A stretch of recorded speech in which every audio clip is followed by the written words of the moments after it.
Jeshi la Polisi lingependa kuwajulisha kuwa kama tulivyowapa taarifa iliyokuwa na ahadi ndani yake majira ya saa 6 usiku tarehe 9/12/2025 kuamkia leo tarehe 10/12/2025 kuwa kwa ushirikiano na vyombo vingine vya ulinzi na usalama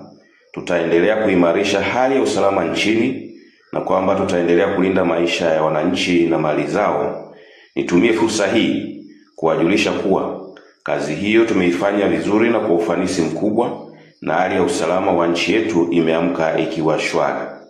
Aidha, kama tulivyowaeleza tarehe 3 na 5 Disemba 2025 kwenye taarifa ya Jeshi la Polisi kuwa wanaohamasisha maandamano yanayoyaita ya amani na sio na kikomo kuwa miongoni mwa mbinu za kihalifu 13 walizokuwa wanahamasishana na kupanga kutumia kupitia klabu za mitandaoni na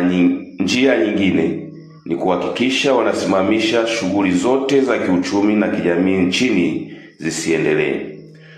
Tumewafuatilia kwa karibu na kwa muda mrefu toka jana tarehe 9/12/2025 kwenye klabu hizo za mitandaoni na njia zingine walizokuwa wanatumia kuwasiliana, wakipanga na kuhamasishana. Kwa vile jana tarehe 9/12/2025 walishindwa kufanya maandamano hayo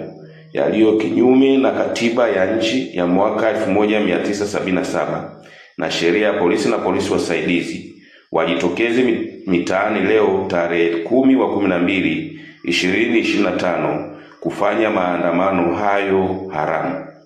Jeshi la Polisi linaendelea kuwakumbusha, kuwasisitiza na kuwaonya wasifanye hivyo, kwani wanachokiita maandamano ya amani yasiyo na kikomo yalipigwa marufuku toka tarehe 5/12/2025 kwa sababu yamekosa sifa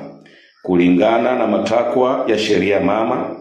katiba ya nchi ya mwaka 1977 na sheria ya polisi na polisi wasaidizi sura 322. Jeshi la Polisi kwa ushirikiano na vyombo vingine vya ulinzi na usalama tunawahakikishia wananchi tutaendelea kulinda usalama wa nchi yetu